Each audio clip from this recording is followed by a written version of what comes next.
In as succinct a manner as possible, Doctor Easton, could you please explain to the court how you came to be found aboard the Vorsitzhammer? I'll try, but it's anything other than a straightforward story. Judge Lamwell waved a hand dismissively. Just do your best. Well, initially I served aboard the Ely under Captain Every, sailing from Plymouth to Port Kingston.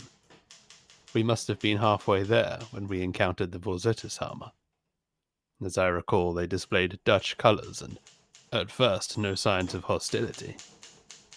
It was only as they neared that we could see the ship's name had been removed and reburned. When their vessel came alongside ours, we saw the crew for what they were. Pirates. They demanded to come aboard, and Captain Every agreed, I think to avoid any unpleasantness, but it didn't matter.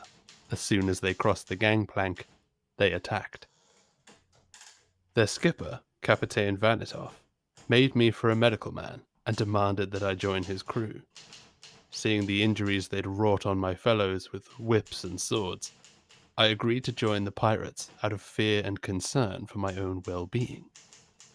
Captain Every, I remember, he pleaded with the pirates to stop, for mercy or a speck of kindness, but they were unmoved by his words, and brought only him and I aboard the Vorsitzhammer before they kicked off and set the Ely ablaze. My Dutch is rusty, but I understood that the skipper told his men to shoot anyone who tries to climb aboard. They had to hold Captain Every down as he screamed and swore at them, and eventually they dragged him below deck and locked him in the bilge to rot, as the skipper said. We watched the fire from a safe distance. The smoke billowed sky-high in a black column. For me, the worst part wasn't the acrid smell that caught in our throats, or the screams of the crew. It was the endless silence that followed. And how was it, Doctor, that you came to run aground off of the coast of Anglesey? This is where the tale gets strange, for I scarcely believe it myself. In fact, so much so, Judge Lamwell, that I fear it will negatively affect my defense. Oh, please, Doctor, enlighten the court. Well, as I recall, the Vorsitzhammer was heading in the opposite direction as the Ely, and with them, I found myself sailing back towards England, though I still don't know if that was their intended destination. You see, partway into the journey, the Vorsitzhammer suffered an invasion of its own. Rats. The first I knew about it was when one of the crewmen, a rigger I believe, came to me complaining of itching along one arm. His English was sufficient enough to tell me he'd been losing sleep due to scratching. When I examined the affected area, I found two things: broken skin and pimples consistent with scabies and a festering rodent bite. Fearing the possibility of an outbreak, I took the liberty to inform the skipper of my findings. Almost immediately, he gathered the crew on deck. Captain Vanitoff then decreed that anyone who finds a rat should follow their best efforts to kill that rat. Is this relevant to my question, Doctor? I assure you, it is.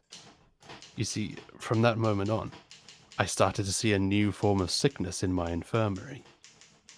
Sailors who'd killed a rat, especially those who'd handled them, were coming to me with shortness of breath, coughing, decay around their lips and digits. The outbreak I feared had arrived, yet it didn't seem to spread by the bad air as much as I thought. My infirmary aboard the Vorsitzhammer was a small cabin, several decks down, with little airflow. The sick didn't seem to infect others as their skin began to putrefy and smell. The only common link between the sick was that they'd recently disposed of a rat.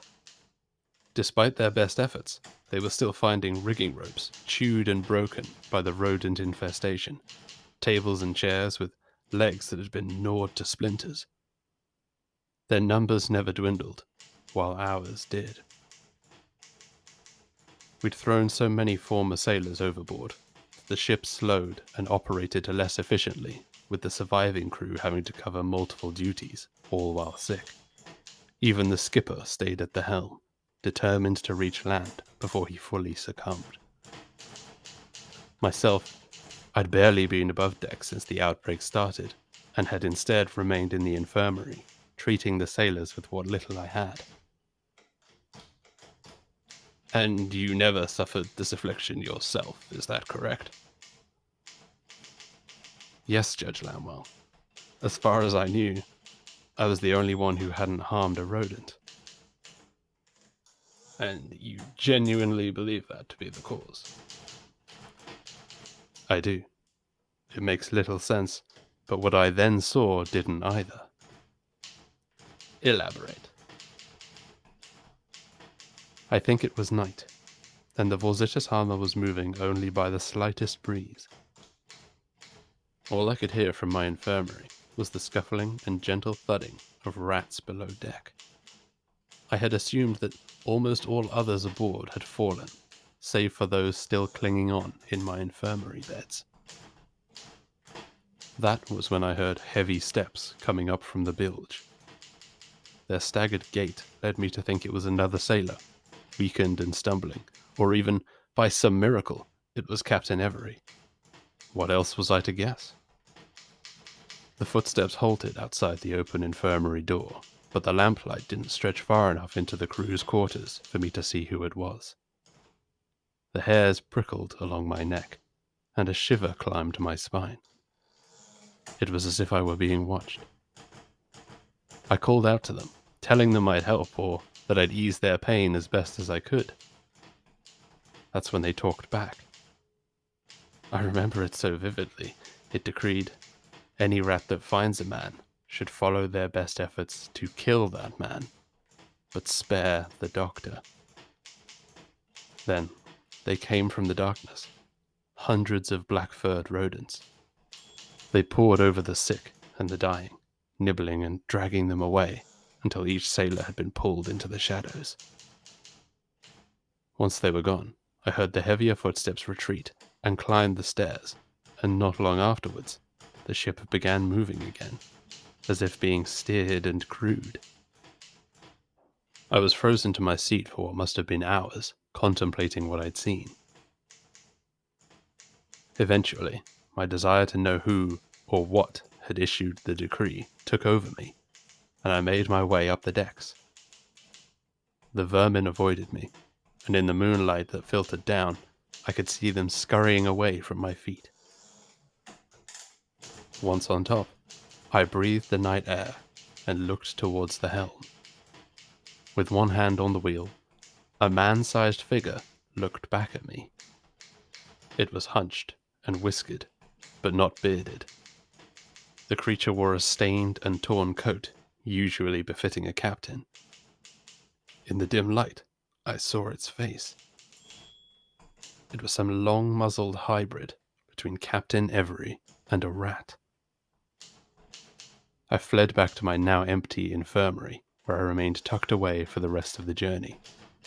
Every day, I found a plate of untouched food outside the door. That is, every day until we hit ground. I remember hearing them scuttle over the side of the ship. Hundreds of tiny, clawed feet. I then emerged a day later, when I heard my rescuers calling out to the Vorzitishama. The judge dipped his pen and wrote as he spoke. You were right to think that story might damage your claim to innocence, Dr. Easton.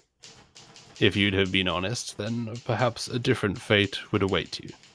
But in this case, the court deems it far more likely that you served with pirates, and as such you will hang with pirates.